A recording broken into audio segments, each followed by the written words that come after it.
Thank you very much, Rishma, for the nice introduction. Again, my name is Kelmemi, so I'm the biology portfolio lead for Africa, Middle East, and Pakistan for Merck Life Science, because there is the Merck Healthcare for medication. So I used to be a researcher myself. I've never worked on CRISPR, but I've had the opportunity since joining Merck in 2015 to closely work with CRISPR researchers. I used to be also Australian as well, long time ago. I'm not going to tell my age, but it was a long time ago. And I'm happy to be with you today to share some of the, actually a small portion of the support, I mean, products, knowledge, help in designing your essays and everything from Merck. So Merck, as you can see, so down you see Sigma Aldrich, because Merck has acquired the Sigma Aldrich as well in 2016. So we have the Merck Millipore and Sigma Aldrich products. My colleague Alem, who is sitting really in the back, was supposed to give a brief introduction about the company, but I will just do a very quick one on his behalf. So today I want you to, first of all, I mean, in between brackets, I was really happily surprised to know that lots of my people actually are working on CRISPR in Tunisia. So I really, maybe I have neglected this part. I mean, I never thought of exploring what is being done from the CRISPR side in Tunisia. And I'm really, really happy that lots of researchers are involved and lots of them are already advanced when it comes to the CRISPR research. And I'm happy to be here to support and also in the future. So if you need anything, I mean, from now on, regarding CRISPR, do not hesitate to reach out to me, my colleague Alem, to Dr. Hamjna as well, so he knows where to find me. So this is, like I said, so the presentation about the Merck Functional Genomics Toolbox. It's not going to be very detailed. It's not going to be technical. It's not also going to be purely commercial. I know, I mean, when I used also to be in the lab, I hated when the account managers and the commercial guys come in and I go, okay, can we talk about this product or that product? But yes, it's going to be a mix. I hope you like the presentation and I hope you like what we will be saying. Actually, what you see here in this slide actually is the importance of functional genomics. What is functional genomics being used for, and what does it involve as well? So functional genomics is basically actually to study the relationship between I mean the outcome from phenotype to genotype and the relationship between genotype and phenotype. And I used to be a researcher in genetics as well. So functional genomics is being, I mean, it implies, it uses genomics, it uses proteomics as well, metabolomics. It is being used for drug discovery, for precision medicine, for bioproduction. Not really it's not how do you call it? It's not like a fantasy anymore. It's not like just CRISPR as well. It's not like a science fiction. So now it's being more and more used in our day-to-day life.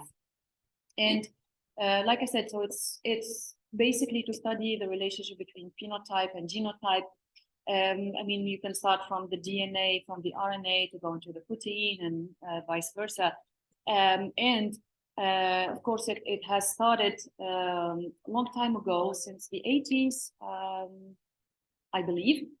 So where researchers used to do random mutagenesis or homologous recombination and started refining bite by bite, actually, the functional genomics and gene editing more precisely until the time we are talking about the next generation of genome editing. So It's not about like the pure actually cutting the genes, cutting DNA, etc. But it's refining. It's more about increasing a little bit the expression of a specific protein, decreasing the expression of a specific protein. And we are happy to really to be one of the pioneers when it comes to the CRISPR technology in the world. And I mean, so far we have basically over 40 patents that I mean have been implemented and developed all over the world with lots of partners like the Sanger Institute, like big companies, etc. So yeah, like I said, so it's not about knockout, knock in anymore. So it's really about fine-tuned modulation nowadays. Still, I mean, with that, we know that lots of researchers are still using RNAi for gene editing. It's not even though it's an old technique, but still actually it's being used a lot by lots of researchers. So where they can use siRNA,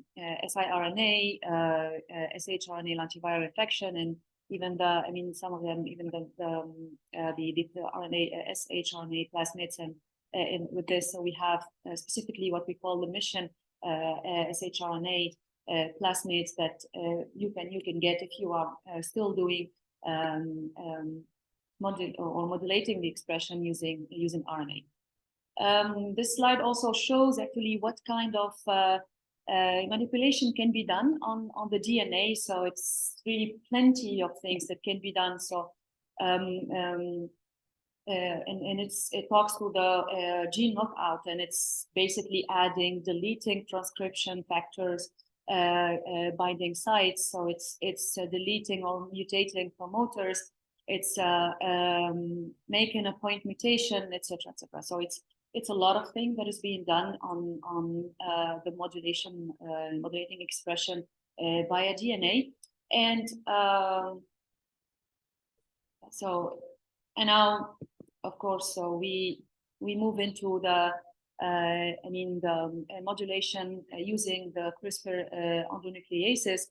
So I mean, you know it, and I'm assuming lots of the presenters previously spoke about it. So it's essentially the CRISPR-Cas9 system is made of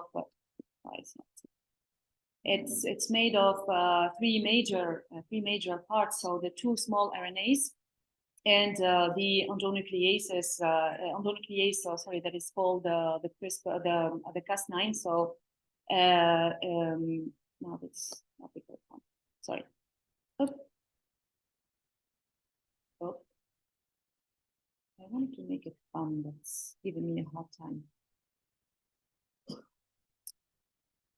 Okay. So yeah. So basically, so as you can see, here, so this is the two RNAs. So the small RNA. So one of them is referred to as the CRISPR RNA. So the cRNA. So this is actually what is targeting the RNA. So it contains the sequence that is complementary to the target sequence. So the other RNA, so the TRA cRNA is the transactin cRNA, or and it's involved in the orienting actually the CRISPR or the cRNA to its target, as well as recruiting the endonuclease. And of course, the three of them. So I mean, they need to form a system. So they need to be actually annealed to the system in order to become active. And usually, so they are being used separately. But of course, Jennifer Doudna, so the Nobel Prize, and her group found a way to joining the two small RNAs into one long RNA called the single guide RNA, or the sgRNA.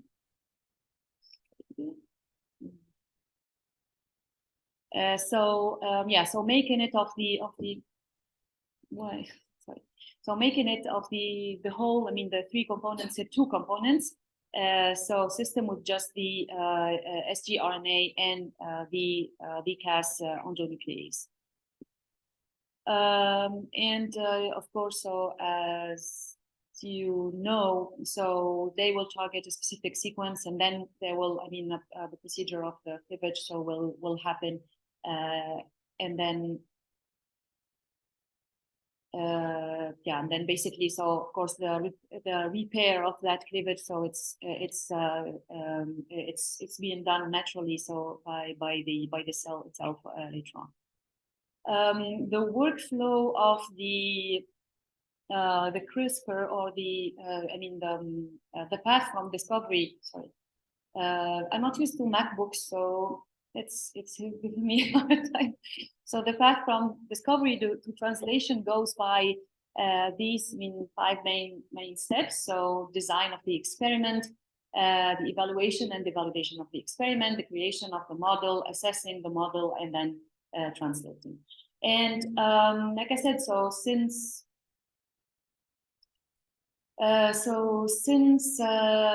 we have been working really a very long time actually on the CRISPR technology, and so this allowed us to have basically tools for discovery at every scale. And maybe, I don't know, I mean, here from my understanding, so we are not working here at, I mean, the audience is not working basically on the screening, but mostly on targeting specific genes to modulate them, to regulate the expression. But still, I mean, if you are working on screening, so we have tools that help you actually starting from the, if you are working on the whole genome, if you are working on specific gene pathways, specific gene families, individual genes, and even single cells. And of course, so, as you move forward, so you decrease the scale and basically you increase the specificity. Here, so of course, depending on what you would like to do, so the type of gene expression, the changes that you want to investigate. So if you are doing the complete knockout, so we can support you with the Sanger, I don't know if it's clear, Sanger arrayed CRISPR KO libraries, GNC KO whole genome pooled CRISPR KO libraries. So plenty of products that can support you for the complete knockout.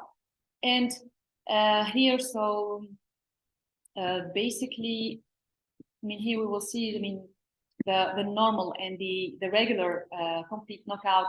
And of course, when people talk about CRISPR and CRISPR mediated gene editing, so we usually talk about the nuclease-based creation of the double-stranded breaks. So and when we are doing, and when we are using the nuclease-based CRISPR technology, so we are really relying on the endogenous DNA repair mechanisms, like I said a little bit earlier, to achieve the desired modification that we are looking for. So the outcomes, of course, they are achieved through either the non-homology and joining, or the homology-dependent repair, which actually most of the time are not guaranteed as a process, and most of the cells will be going for the non-homology and joining. And of course, this can be actually a little bit risky procedure, as it might not achieve what you are looking for. So now, what we have developed, so of course, and also other researchers have developed is that it's fine tuning actually these modifications, not basically just breaking, knocking out, or knocking down.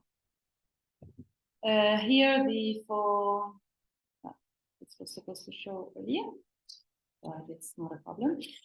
So if you are also, if you're not looking at doing complete knockout, so and rather than that, looking at increasing the expression, So like I said, so we have also a complete list of products that we can support you with, like the SAM CRISPR-A pool libraries, human CRISPR-A Calabrese library, the mouse CRISPR-A Rano library. A very good product that we will see later on is the mission TRC or whole genome array libraries, etc., etc.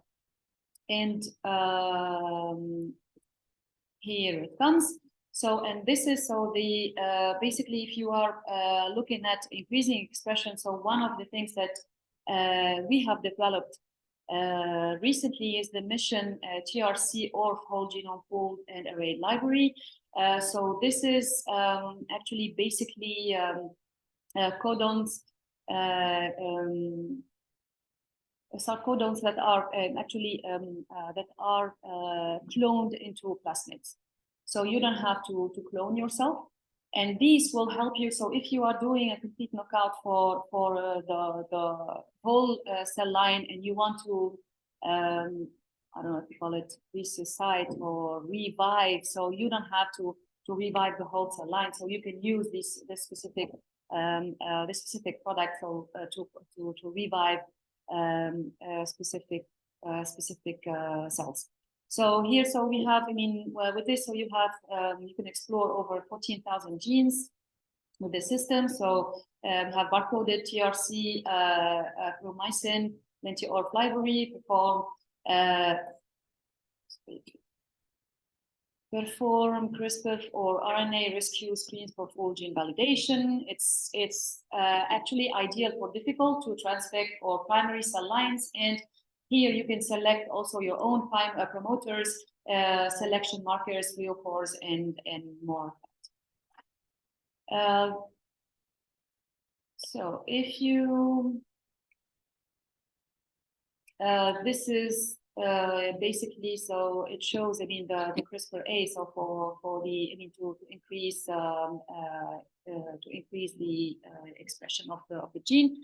And if you are looking at decreasing, I mean, finally, the expression of the gene, of specific genes. So again, so we can support you with multiple products. I'm not going to cite all of them, but just so you know. And some of them, I mean, here, so you can see if you are looking at the whole genome, so we can support you with the lentiplex whole genome libraries, or the Lontai-Elite array screens. If you are looking at a specific pathways, so we can support you with the pre-designed panels and sets. Specific gene families, we can support you with custom design panels and sets. And for specific genes, so we can support you with individual clones.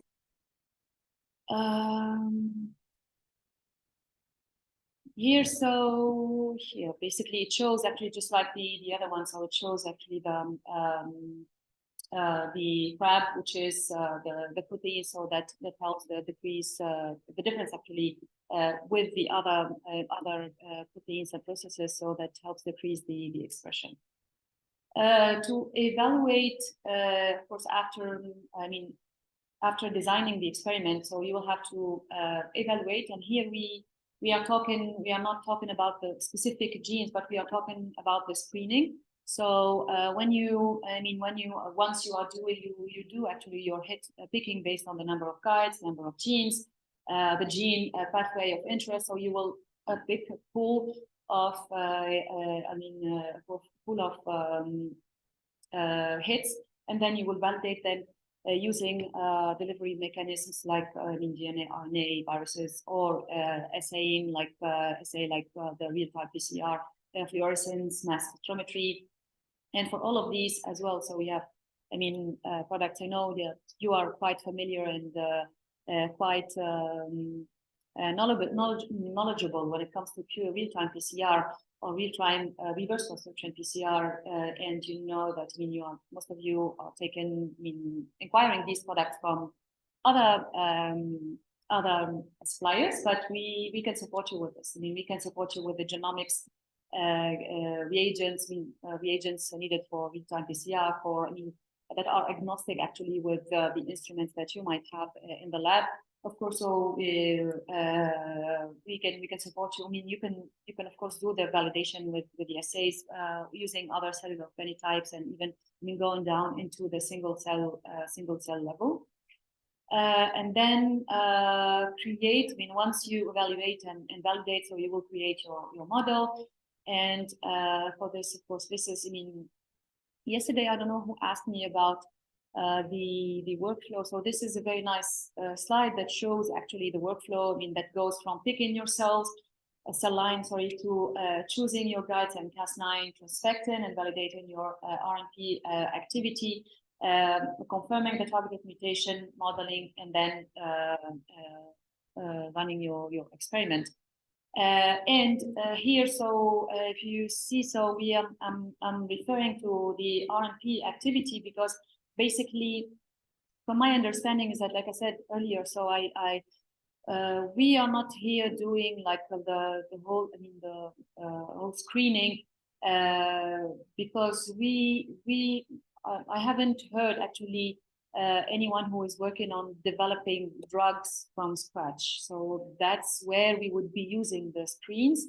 And to be honest, for us, that's the big money, where the big money relies actually when it comes to screens. But here, so what I think would be more suitable for you is of course the CRISPR RNPs. The advantages of the RNPs is the low toxicity. It's good for therapeutic safety. It's high on target specificity. Works in non-dividing cells, and it has no genomic footprint. The Cas9 proteins. So of course we have more than these. We have even the zinc fingers. We have all kind of stuff. But I thought, I mean, the most suitable also for you would be knowing that we do have the wild type Cas9, the Cas9 plus that we have developed what we call the Cas9 GA-OA, and the most recent product is the pure edit Cas9, which we will see also later on, that has tremendously better sensitivity, I mean, better precision than the normal Cas9. To assess the model. Okay. So assessing your experiments. The slides have changed. So yeah, it goes. I mean, it turns between evaluating the model and then creating the model. I mean, if you see somehow that I mean your model is not working well, and then I mean, sorry, translating the translation. So it's I mean the last step of the protocol of the workflow. And here, so I would like to just mention the what we call the pure edit reagents. So these are actually they have, I mean, the pure edit Cas9 protein. So we have also the pure edit sgRNA. And they are what we call the translational grade CRISPR reagents. So they are actually manufactured and engineered to meet superior manufacturing standards that enable, I mean, higher consistency, I mean, improved consistency, higher quality performance, and that allow actually reproducible and reliable results, which I mean, they are not non-negotiable when it comes to the gene editing. So basically, so these, I mean, it's a pretty wordy slide, but again, so I mean, this summarizes a little bit the workflow for the single gene editing, because I mean, previously it was a mix between the screens and single gene editing. So here, basically, so you will have to determine the modification. So do you need to create KO or integrate new DNA? Do you need primary transformed or stem cell line? So these are questions that help you, I mean, choose your products. design the guide RNAs and nuclease, and then choosing between, you'll have to choose between the plasmid, the mRNA, lenti, or the RNP. Another question is, where actually are the guide RNAs targeting? How many guide RNAs do you need? How important is specificity? You need also to take into consideration that you will need to use controls, just like the journal controls that we use for anything else. Evaluate efficiency. So introduce several guide RNAs in one experiment. Evaluate utility by T7E1 sequencing to confirm, check the protein expression. Phenotypic or morphological assays, off-target analysis, etc. So, I'm not going to read the slide, but basically these are steps and questions that you need to ask yourself when you start your single gene editing workflow. And by also, if you, whenever you need to support, so do not hesitate. So we can, of course, walk you through this process and help you respond to these questions and pick the specific products for your specific needs. Yeah, again, sorry, the slides were got mixed up. So here, this is just basically, it shows actually the difference between the wild type Cas9 and the pure edit Cas9. Here, as you can see, so it improves considerably. So the activity, so it has an improved activity, but also it has an improved on-target specificity. So, and here you can see this shows actually the editing efficiency, so of the pure edit Cas9 product, so compared to our main competitors in the market. So it's, when it comes to the on-target activity, so the pure edit Cas9 is in red. So you see, compared to competitors, it has an improved on-target activity, but when it comes to specificity ratio, it's really way much better and way more specific than competition.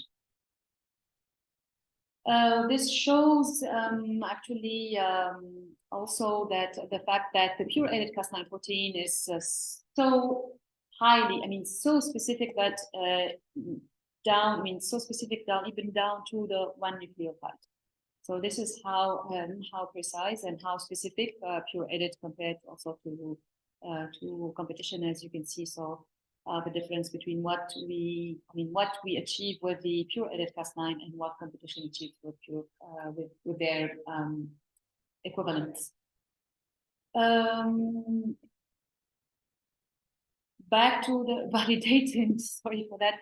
Back to validating actually your gene editing or any procedure. So of course you can.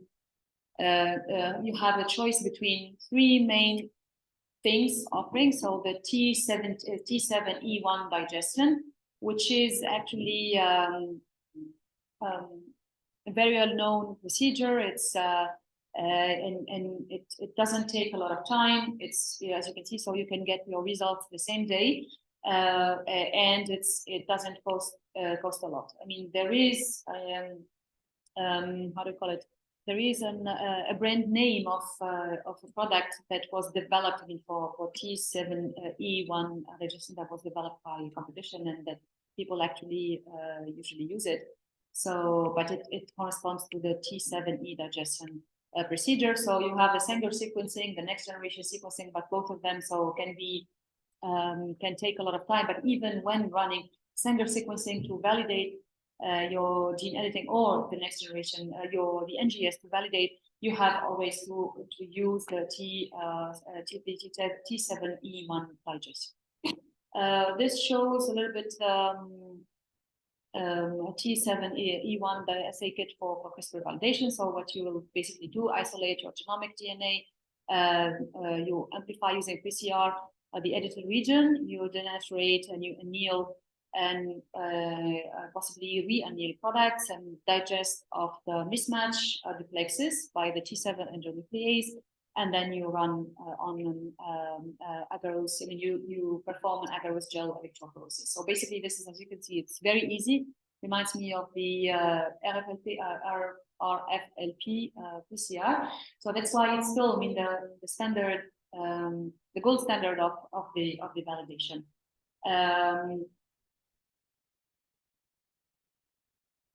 Okay, what happened?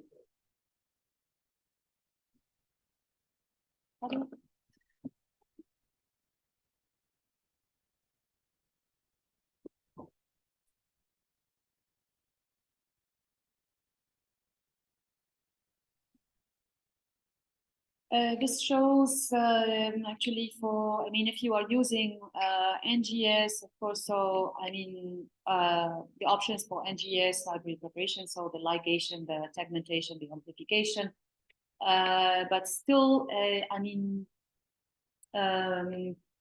there is, I mean, you will choose based on what is the more convenient for you. So, for example, the ligation. So, for the advantages is that there are too many kits that are commercially available, and there is a lot of existing expertise when it comes to ligation. The disadvantages is the fact that it has many hands-on steps. The intact genomes require fragmentation, etc., etc. So, this is, I mean, because there is a lot of products available in the market, and of course the fact that there are too many options available, so that makes the prices more convenient, of course, and with the fact that there are some existing, there is a lot of existing expertise, so makes of the ligation a little bit more the method of choice. When it comes to segmentation, so it has this is a method that has few hands-on steps, does not require fragmentation. It's fastest time to library creation, but it's the most expensive method. So, and we know that it's, I mean, this whole workshop is about how to reduce actually the budget needed to run to do actually gene editing. So I'm assuming so that this wouldn't be the method of the golden method for the library preparation, and you have the amplification, so which has also a few hands-on steps, does not require fragmentation. It is compatible with low template concentration and degraded DNA, and it's independent on DNA concentration. So the problem with this actually method is there is a potential for amplification bias, and it produces shorter fragments, so it's not compatible with the long read technologies. Whole genome amplification, still, I mean, it's a method of also of choice. When it comes here, so we have, I mean, if you are planning to perform whole genome amplification, so we have very good kits that will help you perform the whole genome amplification. So for the applications for the amplified whole genome amplification library, so are basically the GenomePlex, the SecPlex one, so which is the Illumina compatible NGS, and the SecPlex platform agnostic NGS.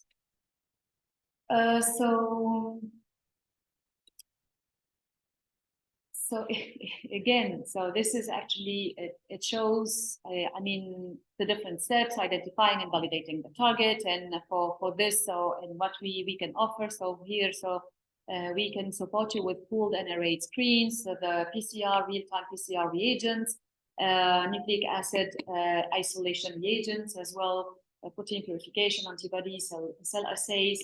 If you are, when doing your creating your models, so we have really a huge portfolio of cell lines. That's one thing that I would like to highlight. So it's a really a big portfolio of cell lines. We have the ECAC cell lines, ECAC cell lines.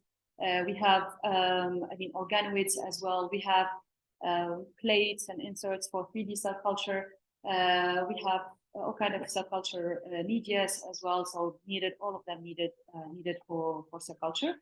Evaluating the model, so we can support with products for Western blot, flow cytometry, real-time PCR as well, immunogenicity assays, ELISA, the simple ELISA kits. and when it comes to translation and support. So we can support you with the convolution and NGS bioinformatics analysis. We have a great team based in the United States made of bioinformaticians, but this is something I shouldn't be saying because I know that we have very good bioinformaticians in Tunisia, so just forget about this. So, so we can support with mRNA production, bioproduction, vector scale up as well.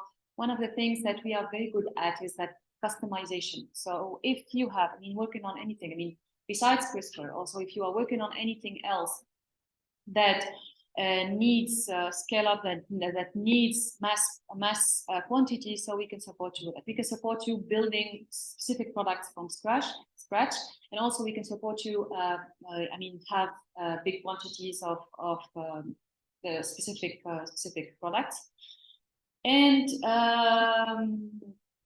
yeah. So it's your science, but we can support you with so many things. So just enjoy your science, enjoy discovery, enjoy cutting, enjoy knocking down, knocking out, increasing expression, decreasing expression, and we will be there for you. I'll be there for you, like some of your friends. Thank you so much for your attention.